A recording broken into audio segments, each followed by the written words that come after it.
మతం మారినంత మాత్రాన ఎస్టీల పట్ల వివక్ష మారదని ఎంపీ వద్దిరాజు రవిచంద్ర బీఆర్ఎస్ ప్రధాన కార్యదర్శి ఆర్ఎస్ ప్రవీణ్ కుమార్ తెలిపారు. బీసీలు, గిరిజనులు, అగ్రవర్ణాలు వారికి నచ్చిన మతాలు తీసుకునే స్వేచ్ఛ ఉన్నట్టే ఎస్టీలకు అవకాశం కల్పించాలన్నారు. ఈ మేరకు దళిత క్రైస్తవుల సమస్యను జస్టిస్ కేజీ బాలకృష్ణన్ కమిషన్కు వివరించామని చెప్పారు. ఎస్టీలు ఒక మతంతో ఉండకూడదని రాష్ట్రపతి ఉత్తర్వులుంటూ సమంజసం కాదని కమిషన్కి తెలిపామన్నారు. ఢిల్లీలో కమిషన్ కలిసి ఎస్టీ వర్గాలకు మతపరమైన స్వేచ్ఛ కల్పించాలని కోరామని బీఆర్ఎస్ ప్రతినిధులు తెలిపారు. మా ఎస్సీ దళిత క్రైస్తవ సోదరులది కూడా ఇక్కడ బిల్ పెండింగ్ ఉంది. దాన్ని ఖచ్చితంగా కూడా అమెండ్మెంట్ చేయాలి. ఇది తీరని అన్యాయం జరుగుతుంది మా దళిత క్రైస్తవ సోదరులకు. ఎందుకంటే దానికి నేను ఇవాళ బాలకృష్ణన్ గారిని కూడా కలవడం జరిగింది. వారితో చాలాసేపు డిస్కషన్ చేశాం. వారు కూడా సానుకూలంగా స్పందించారు, విన్నారు.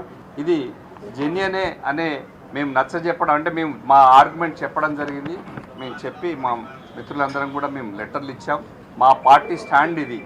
ఎందుకంటే తెలంగాణ రాష్ట్రంలో ఉన్నటువంటి దళిత క్రైస్తవ సోదరులు మాదిగా అనేక వర్గాలు 60 లక్షల మంది దాకా ఉన్నటువంటి సోదరులకు అన్యాయం జరుగుతుంది. కాబట్టి బీఆర్ఎస్ పార్టీ ఖచ్చితంగా దీని మీద న్యాయ పోరాటం చేస్తాం.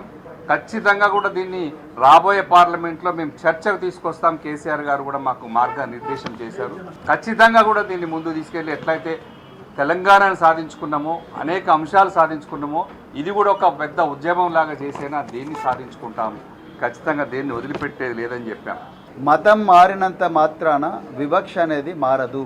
అది మొట్టమొదటి. మేము గతంలో ఉమ్మడి ఆంధ్రప్రదేశ్లో కారంచేడులో జరిగిన మారణ హోమం కానీ, అదేవిధంగా 1990లో చుండూరులో జరిగిన మారణ హోమం కానీ, అదేవిధంగా ఇంకా లక్ష్మీపేట లాంటి ఎన్నో సంఘటనలో జరిగిన మారణ హోమం కానీ, పాశవిక దాడులన్నీ కూడా అవన్నీ కూడా మరి ఎస్సీలుగా ఉండి క్రైస్తవాన్ని నమ్ముకున్న వ్యక్తుల మీదనే దాడులు జరిగినాయి.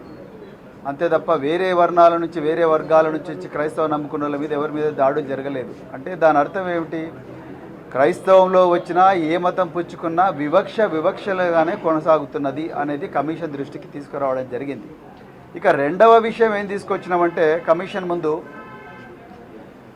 ఈరోజు బీసీ సోదరులకు ఏ మతం కావాలంటే ఆ మతాన్ని ఎంచుకునే స్వేచ్ఛ ఉంది. అదేవిధంగా గిరిజన సోదరులకు కూడా ఏ మతం కావాలంటే ఆ మతాన్ని ఎంచుకునే స్వేచ్ఛ ఉంది. అదేవిధంగా మరి అగ్రవర్ణాలు అంటే జనరల్ కేటగిరీలో ఉండే వ్యక్తులకు కూడా వాళ్ళు ఏ మతం కావాలంటే ఆ మతాన్ని ఎంచుకునే స్వేచ్ఛ ఉంది. రాజ్యాంగం ఇచ్చిన రిజర్వేషన్ ఫలాలు, అంటే అది ఎస్టీ రిజర్వేషన్ కావచ్చు, బీసీ రిజర్వేషన్ కావచ్చు, లేకపోతే ఈడబ్ల్యూఎస్ ఇప్పుడు కొత్తగా వచ్చిన ఎకనామికల్లీ వీకర్ సెక్షన్స్ రిజర్వేషన్ కూడా కావచ్చు. ఇవి వాళ్ళు ఏ మతాన్ని స్వీకరించినా వాళ్ళకి ఆ రిజర్వేషన్ ఫలాలు తీసుకునే అవకాశం ఉంది.